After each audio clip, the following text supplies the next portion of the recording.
Hey, as we get going today, I just want to do a little crowd participation activity, so I hope you are ready. Now listen, we know there are two types of people who are here today. There are the extroverts and there are the introverts. And I just want to see who in the room thinks they are an extrovert and who thinks they're an introvert. So here's how it's going to work. When I count to 3, if you think you're an extrovert, you know, the kind of person that's really loud, the life of the party, you know, this kind of person. Hey, Patrick! You all ready for the big night out tonight? Yeah, it's gonna rock! Are you ready to go crazy? I'm already hearing voices! Are you ready to... SpongeBob, Patrick, do you mind?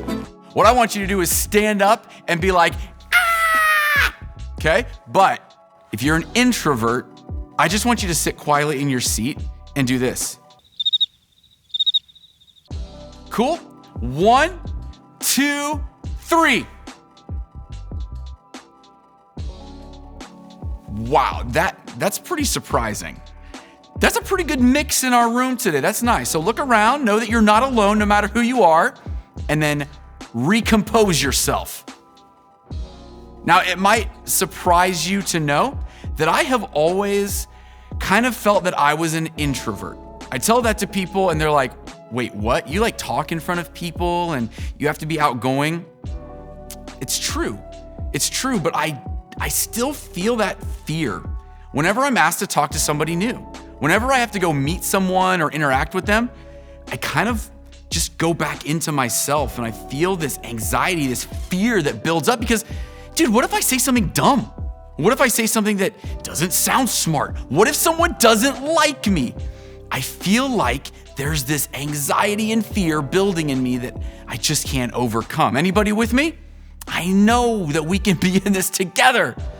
But here's the story. My default position, and I wonder if someone out there can speak to this as well, is to be antisocial, to not speak to people, to not get out of my little bubble and keep my eyes up and see the differences that I can make. Well, that's why we're doing this series. We're calling it Antisocial, and we're just looking at a few different obstacles or challenges that many of us face as it pertains to being social. Because here's what we know.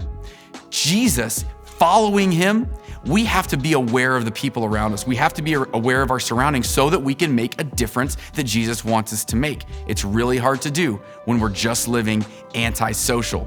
But here's what I have experienced for my whole life. I shut down. I become antisocial because of this fear. And if you can relate to that, I bet you can relate to this. Fear goes in kind of 2 different directions. There's the fear of what we don't know, but only imagine. Like this, you're in your room, you're a little kid, and what is it overnight you are imagining is living under your bed? Probably something like this.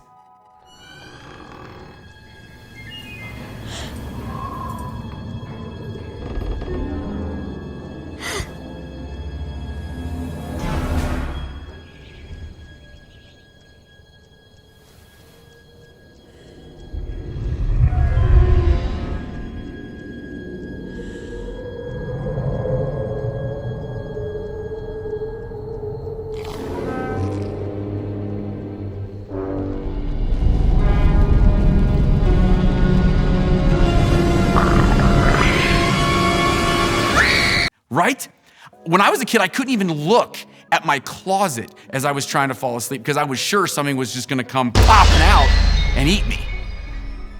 But it goes deeper than that, doesn't it? Sometimes we fear an interaction with somebody. Like, how many girls, I wonder, in my life did I not talk to because I was very confident that I'd walk up to them and one of 2 things would happen. Either no words would come out or they would just punch me straight in my face.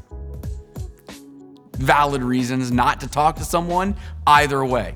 But here's the story. When we let fear control us, it makes us feel so small, while our fears feel so big. Am I right? But here's the other direction fear can go. It can go into a place of actual experience, like we've actually had a bad experience. I'll tell you one of mine. I was on an airplane in the aisleway with my bag. I had to put my bag up above like where people sit. So I did, and I realized that I was one seat too far back and I had to get around the person in the aisle to get back into my seat. So I turned, I didn't look at the person, and I said, "Oh, excuse me, dude, I just need to get past you." And the lady that I said that to looked at me and said, "I'm not a dude." And I said, "Okay." And I snuck into my seat, put on my headphones, and didn't speak the rest of the time. There's no recovering from that. That is the most awkward thing. I called a lady a dude, and she was a lady. Anyway, do you know the kind of anxiety that I felt after that, the kind of fear? I didn't want to talk to anybody because I just made a very simple mistake.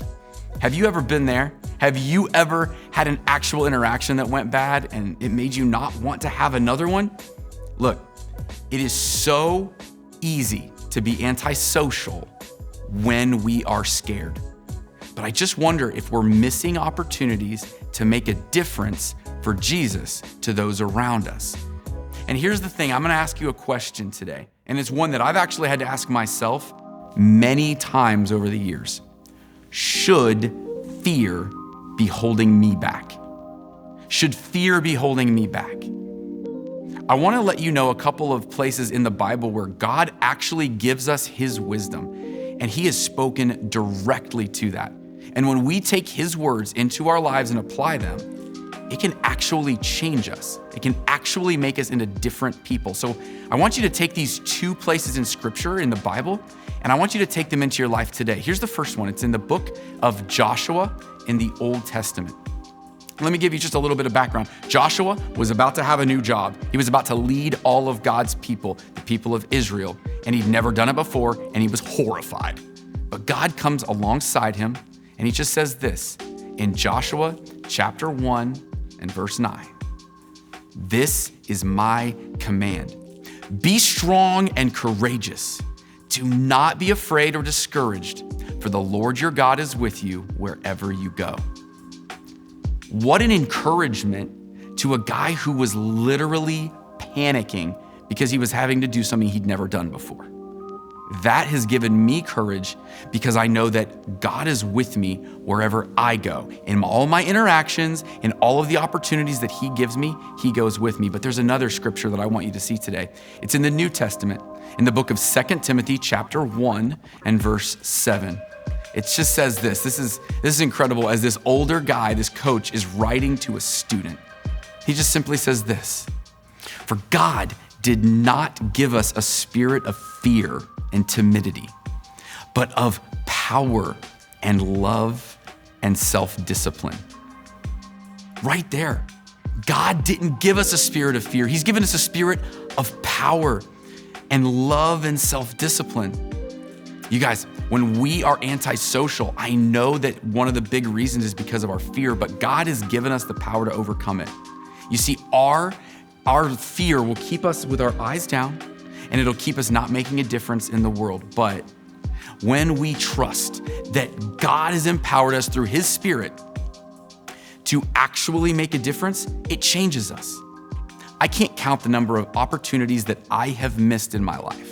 How many times did I have my eyes down because of fear and I didn't make a difference that Jesus would have wanted me to make? How many times has that happened to me? I can't count them, but I do know there's a few times I got it right. And I know the difference that we can make when we do. I want to give you one example from my life where I got it right. It was New Year's Eve, and I had been to dinner with a bunch of friends, and we were going to go back to someone's house and play some games and ring in the new year. And I was walking out of the restaurant with my girlfriend, who's now my wife, who, by the way, is way better at this than I am. I had my eyes down. I was walking down the sidewalk, just trying to get to the car so we could head out. My girlfriend looks up, and she sees to her right someone laying in a flower bed in front of this building. And she goes, "What's that about?" And I looked up and I saw the same thing.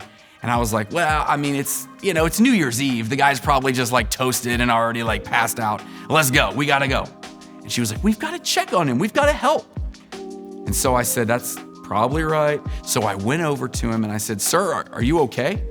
And he looked up at me and he goes, "I fell down And I was like, oh yeah, you did. Is there anything I can do to help you? He goes, I just want to get home. I live right up there.